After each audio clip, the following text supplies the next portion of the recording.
Il responsabile delle vendite di una ditta veneziana fornitrice di scuolabus, la Stefanelli SPA, si presentava dai dipendenti comunali per promuovere i propri mezzi, proponendo un aiuto nella predisposizione del capitolato d'appalto.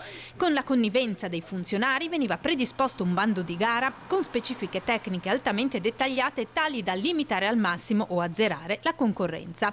Successivamente la Stefanelli partecipava alla gara e ovviamente se la aggiudicava. Per questo 18 funzionari pubblici di 14 comuni delle province di Udine e Pordenone e l'agente di vendita sono stati segnalati alle rispettive procure della Repubblica per il reato di turbata libertà del procedimento di scelta del contraente.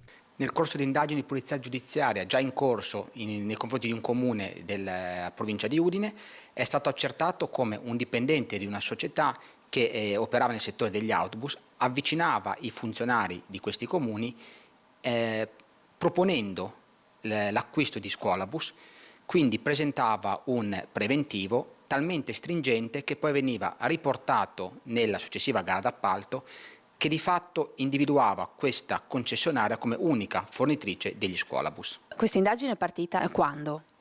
L'indagine è partita nel 2022, gli appalti sono relativi al periodo 2018 e 2020.